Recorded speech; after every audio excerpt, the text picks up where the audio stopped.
तर आज आपण बनवते खजूरची मिठाई। तर इथे मी घेतलेला आहे खजूर साफ करून, बदाम 2 तुकडे केलेले आहेत आणि त्यानंतर इथे थोडंसं घी 1 चम्मच किंवा 1.5, त्यानंतर पिस्ता आणि काजूचे काप। तुम्ही बघू शकता खूप दिवसानंतर व्हिडिओ टाकते, तर आता टाकत राहीन 2-3 दिवसाने, तर तुम्ही बघा।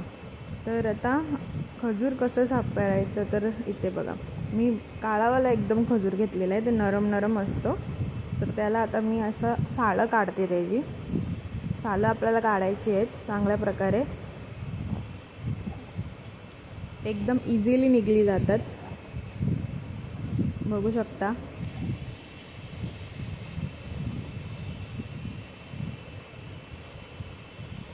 त्यानंतर बी सुद्धा काढायचं आहे।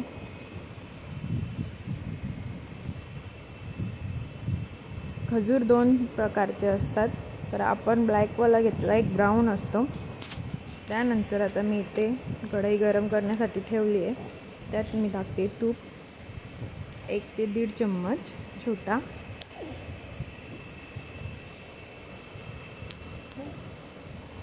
चांगलं गरम झालेलं आहे, तर आपण आता त्यात काजू, बदाम आणि पिस्ता टाकून घेऊया।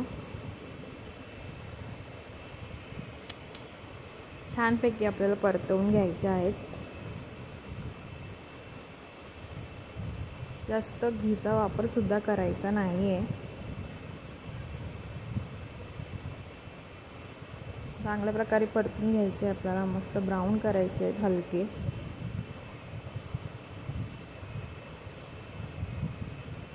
बघू शकता इथे।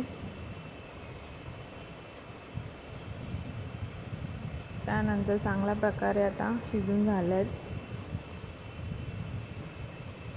उपवासासाठी खाण्यासाठी खूप चांगली डिश आहे, एक दिवसातून एकदा तरी तुम्ही खाऊ शकता। 9 दिवस यांचा एकदम कडक उपवास असतो। त्यानंतर आपण आता खजूर टाकतोय।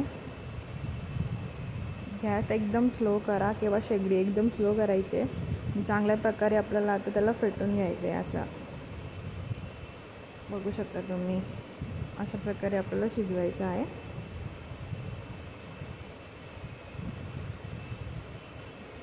शेगडी एकदम स्लो करायची आहे, नाहीतर करपून जाईल। अशा प्रकारे आपण शिजवून घेतोय। बघू शकता एक गोळा तयार झाला आहे आता मस्त। अशा प्रकारे आपल्याला शिजवून घ्यायचं आहे छानपैकी।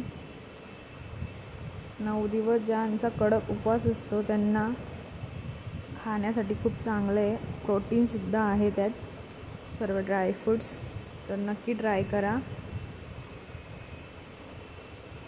आणि असंही तुम्ही घरात सुद्धा बनवू शकता। बघू शकता आता मस्त रेडी झालेलं आहे छानपैकी।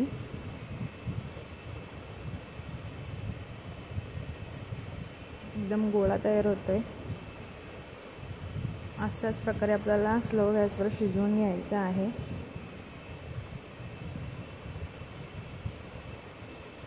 शेगडी बंद केली मी, पण आता त्याला थंड होण्यासाठी काढतोय प्लेटमध्ये।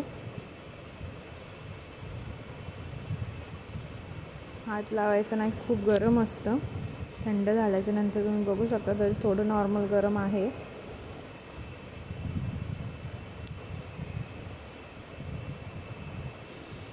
त्यानंतर आता आपण सर्व ड्रायफ्रूट्स घालतोय त्यात, विदाऊट शुगर, कारण की खजूर खूप गोड असतो, तर साखर टाकायची गरज पडत नाही।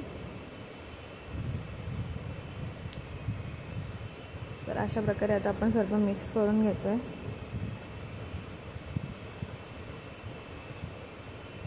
अशाच प्रकारे मिक्स करून घ्यायचं आपल्याला छानपैकी। बघू शकता असा गोळा तयार झाला आहे। त्यानंतर इथे मी आता थोडं तूप लावून घेते सर्व बाजूनी,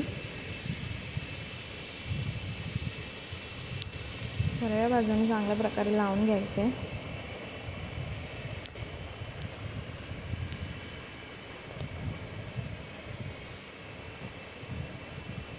बघू शकता त्यानंतर आपल्याला व्यवस्थित करण्यासाठी चम्मच लागेल त्याला पण आपण तूप लावून घेते. पण सर्व आता मिश्रण एक भांड्यात टाकतोय. एक लेवल करून घ्यायची आपल्याला सर्वांची.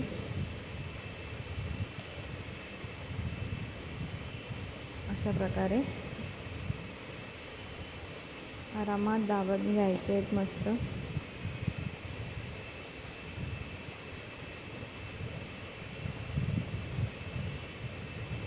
बघू शकता तुम्ही इथं मस्त एक लेवल झालेली आहे.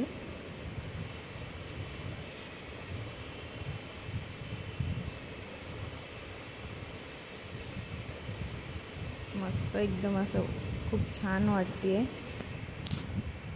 चांगल्या प्रकारे आपण बघू शकता तुम्ही किती मस्त वाटते ते.